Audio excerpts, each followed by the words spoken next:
Israel Hamas युद्ध के बीच America के राष्ट्रपति जो बाइडेन बुधवार को तेल अवीव का दौरा करेंगे, यानी कल उनका दौरा होना है।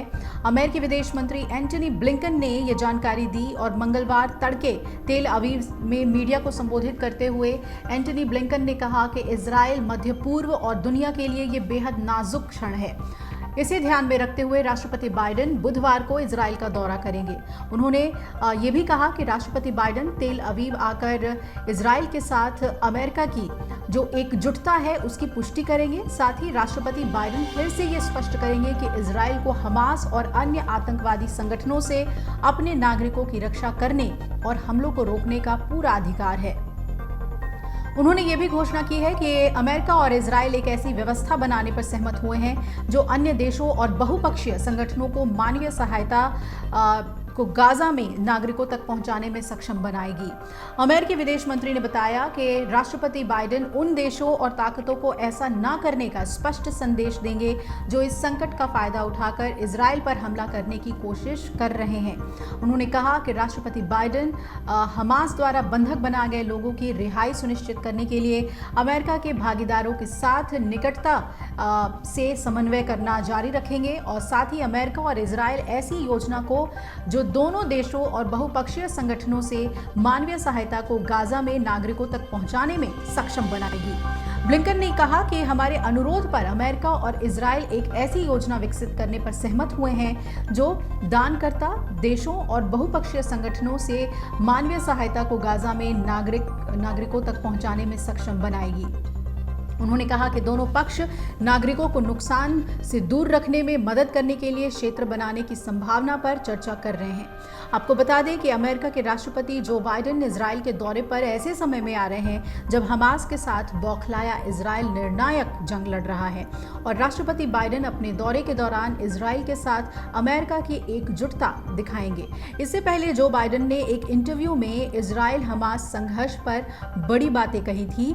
बाइडेन ने कहा कि हमास और इजराइल दोनों ने एक दूसरे पर हमले किए हैं, लेकिन दोनों के हमलों में फर्क है।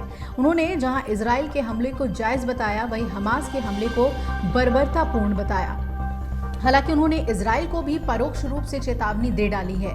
अपने ही दोस्त इजराइल के खिलाफ बाइडेन ने ऐसा बयान दिया जो इजराइल की गाजा में हो रही कार्रवाई पर सवालिया निशान लगाते हैं। उन्होंने स्पष्ट किया कि गाजा में इजराइल का हमला इजराइल के लिए बड़ी गलती होगी। बाइडेन ने साफ कहा कि मुझे उम्मीद है कि इजराइल गाजा में निर्दोष नागरिकों की हत्या से बचने के लिए हर संभव प्रयास करेगा। वहीं मीडिया रिपोर्ट्स के मुताबिक हमास ने इजराइल में 1400 लोगों की हत्या की है। इनमें 30 अमेरिकी नागरिक भी शामिल हैं। इस बात का जिक्र अपने हाल के संबोधन में बाइडेन कर चुके हैं। उन्होंने हमास को कायरो का झुंड बताया और उन्होंने इस बात को स्पष्ट किया कि इजराइल के पास हमास और अन्य आतंकवादियों से अपने लोगों की रक्षा करने और भविष्य के हमलों को रोकने का अधिकार है। हालांकि बाइडेन हमास से बंधकों को छुड़ाने की अपील और इजराइल से गाजा पर कब्जा करने से रोकने की दिशा में विमर्श कर सकते हैं।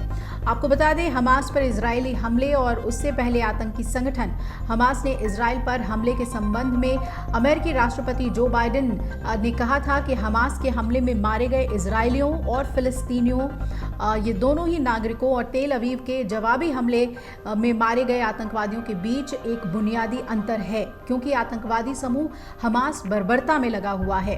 हमास प्रलय मचाना चाहता है, उसके इरादे बहुत नकारात्मक हैं। एक इंटरव्यू में बोलते हुए बाइडेन ने हमास को कायरो का झुंड बताया और कहा कि वो नागरिकों के पीछे छिपे हुए हैं।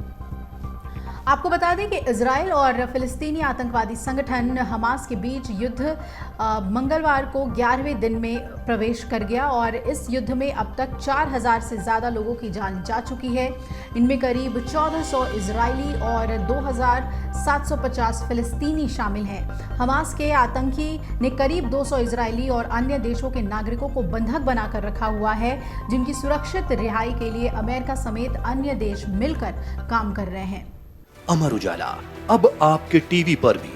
अपने स्मार्ट टीवी पर YouTube पर सर्च करें अमर उजाला, चैनल सब्सक्राइब करें और देखें ताज़ा खबरें, वो भी HD क्वालिटी में। और हाँ, बेल आइकन दबाना ना भूलें ताकि हर खबर हो आपके घर। अमर उजाला, निष्पक्ष, निर्भीक, निरंतर।